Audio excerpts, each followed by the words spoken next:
It's responsible for 8% of global CO₂ emissions. So that's the single largest industrial source, as much as all cars and trucks on the road today. That's 3 billion tons of CO₂ per year. We use a low temperature electrochemical process. And we call this pre-calcination carbon capture because we do it before the material goes in the kiln. The core unit operation is an electrolyzer. And what this does is it uses electricity to split water. So instead of making hydrogen and oxygen, we make acid and base instead. And we use that acid to dissolve the limestone. So you can imagine pouring vinegar on your sidewalk chalk. And this produces bubbles. That's a pure stream of CO₂ that we can directly compress. But now we can make cement with 85% less CO₂ emissions.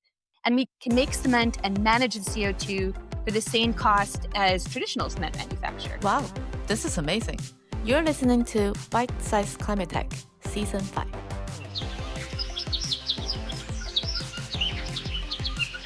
Hi, welcome to Bite Size Climate Tech. Today's episode is about cement has a hidden CO₂ problem. And to help us unpack that, I'm joined today by Dr. Erin Bobicki, the CEO and co-founder of CURA, a company developing an electrochemical pre-calcination carbon capture approach to cement decarbonization. So welcome. Thank you. I'm really happy to be here. I'm excited to talk about cement. I've always been very passionate about climate from a very young age. I was the kid going around telling people to take showers instead of baths and recycle, and always super passionate. And I became an engineer specifically because there was a program in environmental engineering, and I thought I could use engineering to solve climate problems. And so that's what I've tried to do throughout my career, from starting in the mining industry to being a professor and working in semiconductors, and then spinning out technology out of my lab as a professor, first hydrogen, but also technologies to reduce emissions in mining and now in climate. So I've always been extremely passionate, and now I have kids myself, and I want them to have quality of life that I've had. And I find entrepreneurship is a way that I can really apply the science to solve the problem. Usually, we need you to explain your technology in a way that I can understand. Pre-calcination carbon capture in plain English. Let's start with why there are emissions and why is cement a problem. It'll make a lot more sense if we talk about how cement is usually made first, I think. Cement is a very hard climate problem. Why is it so hard to decarbonize? Well, most of the emissions come from the process itself. So you can't just electrify it or switch fuels to decarbonize. 2/3 of those emissions actually come from the rock that you make cement from. The way that cement is traditionally made, it's made from limestone, which is calcium carbonate, CaCO₂. This is the same thing as chalk. It's like sidewalk chalk or chalk that you use on the blackboard in school, or that you put on dust on your hands when you go rock climbing. So this chemical structure, CaCO₂, it's 1 calcium atom, 1 carbon atom, and 3 oxygen atoms. So what you need for the cement is the calcium and 1 oxygen, so CaO. And you need to remove the carbon and the leftover oxygen atoms. And so the way that this is traditionally done is you heat up the limestone to very high temperatures, 1,450 degrees Celsius, in a cement kiln with a big rotating cylinder, very, very hot. And this burns off the CO₂, leaving the calcium oxide to make cement. So you have these emissions going ever. So what we do instead of heating up that limestone and burning it off, we use a low temperature electrochemical process. And we call this pre-calcination carbon capture because we do it before the material goes in the kiln. The core unit operation is an electrolyzer. And what this does is it uses electricity to split water. Instead of making hydrogen and oxygen, people are generally familiar with using electrolyzers to make hydrogen. We don't do that. We make acid and base instead. And we use that acid to dissolve the limestone. So you can imagine pouring vinegar on your sidewalk chalk. And this produces bubbles. That's a pure stream of CO₂ that we can directly compress. So that's the pre-calcination carbon capture. And it's so pure, it's food grade. It can be utilized or you can store it. And then the calcium ions are in the liquid phase. And we add the base to precipitate that as hydrated lime or calcium hydroxide. And then this is what goes in that conventional cement kiln. But now we can make cement with 85% less CO₂ emissions. And it's really exciting because our process actually uses less energy than the conventional process. And we can make cement and manage the CO2 for the same cost as traditional cement manufacture. Wow. It's very exciting. We make acid and base, which we then use to separate the calcium and the CO2 in the limestone. Okay. Yeah. So then that's why, because you are in a much, much lower temperature, so it's actually more efficient in terms of energy and cost. Yeah, we can actually reduce the energy that's used in the downstream kiln as well, because the mass of the calcium hydroxide is less than the mass of the calcium carbonate. And we've already done that calcination at ambient temperature. So we reduce emissions downstream as well. So we capture all of the process emissions and reduce downstream emissions as well. Now that I understand. But how do you explain this to an 8-year-old? Well, this is actually how he explains it to me. Really? So when you make cement the normal way, you heat up limestone, which, we're talking about sidewalk chalk, and that turns it into hot lava. So there's a lot of like lava in Minecraft and these other games. So it's this liquid burning hot, it's radiating heat, and it looks very cool. And so when this happens, the carbon dioxide that is embedded in the rock burns off. And so that's what causes the CO2 emissions. But what we do instead is we use the electricity to make acid and base. So this sounds like magic, but it's chemistry. And the acid is like vinegar. And when we pour it on the limestone, it reacts just like vinegar on baking soda in a volcano experiment. So, when you build your volcano for your science project at school and you pack it with baking soda, and then you pour the vinegar on top, and you get all the bubbles coming up and the lava that is flowing down the side. Ours looks very much the same. We get those bubbles that are coming up. That's the CO2, but we catch it and we store it so it doesn't warm the planet. And what's left behind is the calcium that we use to make cement. Climate tech is just good business! That's the bottom line. And I think CURA has done a tremendously good job since its beginning. I think last year when I met your co-founder, Phil, in Canada, he's still in stealth mode. And right now you wrap up your previous round or still on the fundraising journey, but also you've achieved so many milestones. How do you see the next stage? Where do we take it from here? Absolutely. So we came out of stealth about 6 months ago, and we raised a $2.1 million pre-seed to build our lab, hire our team, do engineering for a 100-ton per year pilot, make cement for partners, because I'll talk about it in a minute. We actually have a lot of traction with commercial partners. Cement producers are very excited about this, as well as build a mini pilot. So we have a 5 kilogram per day pilot operational now in our labs in Calgary. So we've gone super, super, super fast. And we're now raising an $8 million seed to build out that 100-ton per year pilot. That's going to be located in southern Alberta. And we've actually generated revenue for that pilot already. It's a paid pilot. We have a partner for that called Grand Forks Concrete. And they are also our partner for our first small-scale commercial plant, which is going to be located in southern Alberta.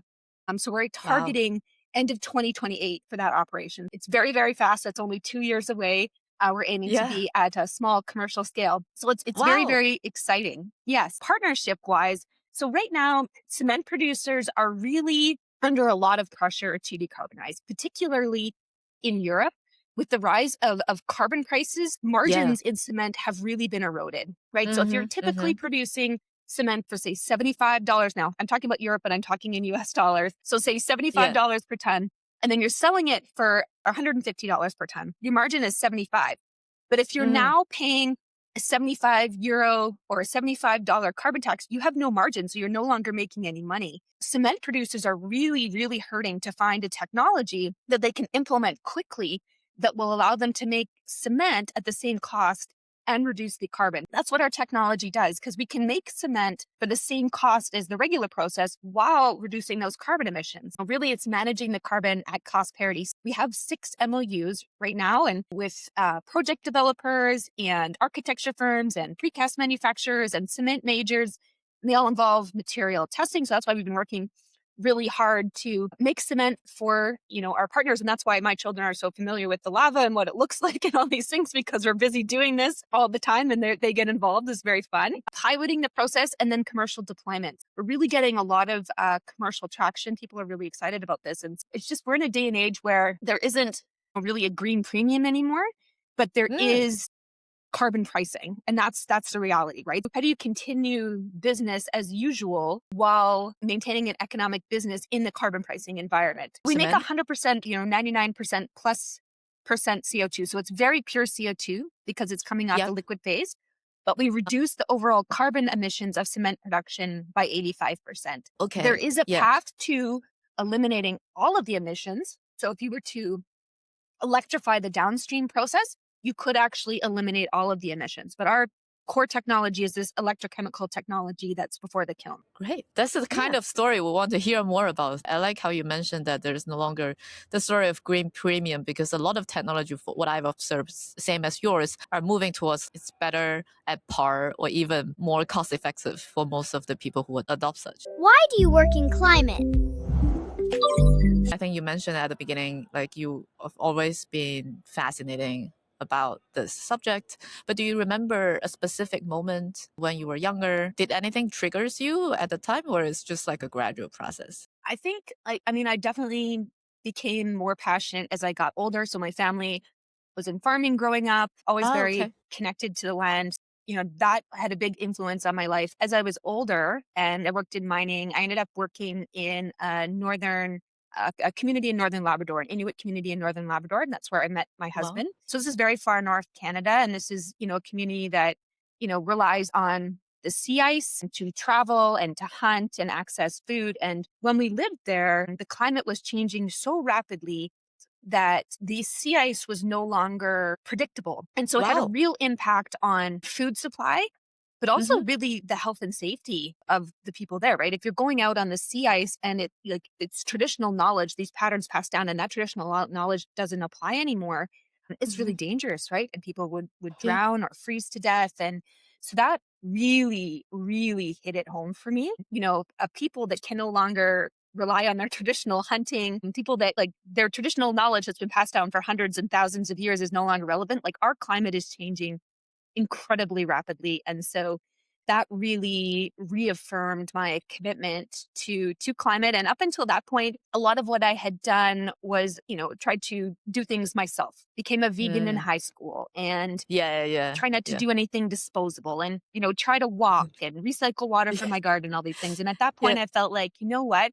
I need to do something bigger than myself. I need Mm. to develop technology that can have an impact at a societal level. And so that Level. I think was really the switch for me. A question from our previous guest.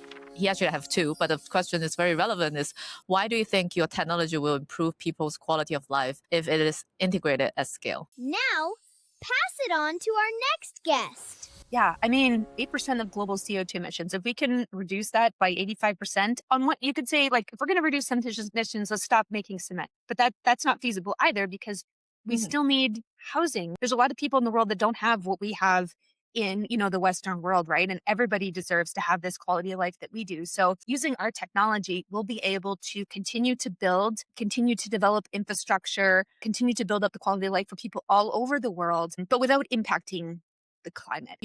That's really critical. It's not just people today, but people in the future as well. Yeah, I think a lot of the times is that we need to have better products in the market so that people can still continue live their life like more sustainable way of doing things without having to like, oh, we need to stop doing A, B, C, and D at the end of the day. When People are push not comes to living a shove better and you need life. to put food on the table for your family, you're going to make the immediate.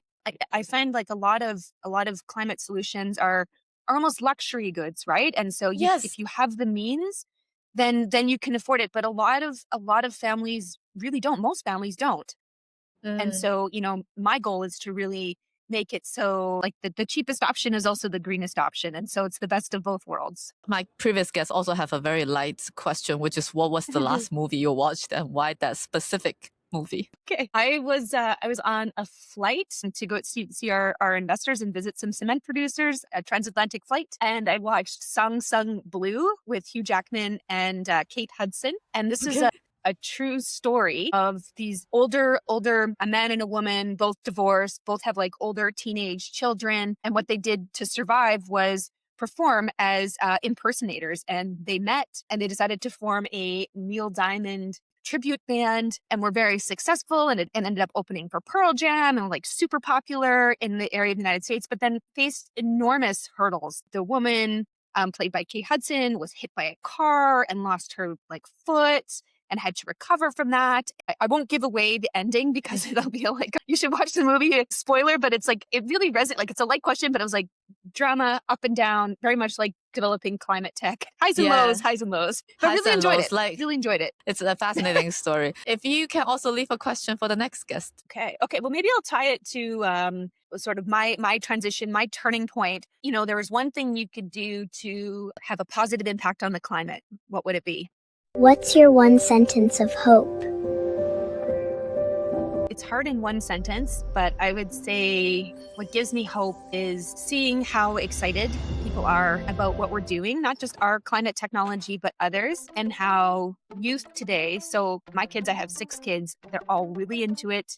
They love it, and they are excited about carrying on the mission. And so that gives me hope. Wow. So it's not just us, the next generation is already on it. Let's make climate cool again. Thank you. Let's make climate cool again.